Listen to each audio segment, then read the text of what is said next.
I think Dabuz is one of the strongest players in Ultimate right now, and in order to beat him, you need to have a strong game plan in order to defeat his amazing Olimar. That's what MkLeo had, going into his matchup against Dabuz at Ultimate Summit, where he was able to defeat the Olimar main and take the entire tournament. Today, I want to break down one specific aspect of MkLeo's play, which was his amazing positioning against Dabuz, and how he was able to stay at just the right ranges to avoid certain attacks, but also not give up his own character's advantages. Now right here, I just want to go through this whole sequence of events and just talk about what it all means.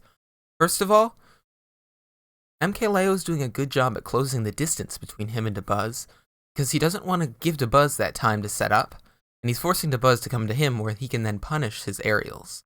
But at the same time, Leo's sort of staying in this golden zone near Dabuz, which is right up and slightly to the right. We can see that Leo's just waiting. He goes in for that grab unsafely there, but he's just waiting for Dabuz, and he's keeping himself in the position where Dabuz can't use any of Olimar's insanely strong moves against him. He has a hitbox out when he thinks Dabuz might throw a Pikmin and he's at a farther distance. And he's waiting when he's up close in case he ever needs to counter. He forces Dabuz in there and is able to get that side B. And he's just continuing to wait here. As you can see, he just stays in that area. If I highlight it right here, as he's just going to wait, reset neutral, and come in again, dash back for those Pikmin, and then boom, right back into this golden area where Dabuz wants to send things out in this direction, and he could go for something more committal up here.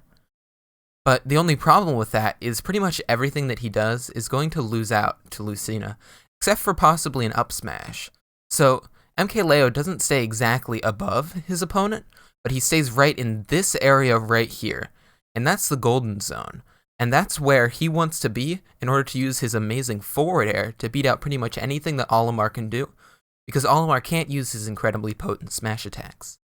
And that's what's sort of highlighted throughout this entire game, as Leo just continues to bounce around his shield and Dabuz can't land a single hit.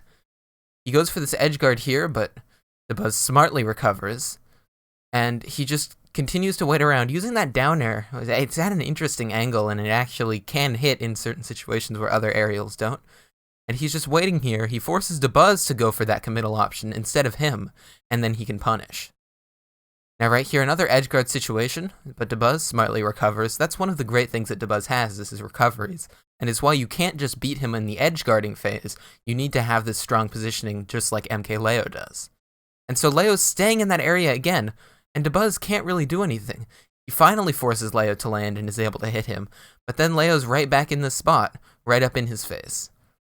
They continue to just go back and forth with these hits, as, Leo's just staying alive. Yes, he takes a couple hits, but he's always staying with Dabuz. Olimar can be very oppressive in how he plays, if you let him, and Leo's does a great job at just not letting his opponent get a huge advantage on him, and he can slowly chip away until he starts getting that advantage. As he waits here, that up smash is unsafe on shield, and he gets that kill.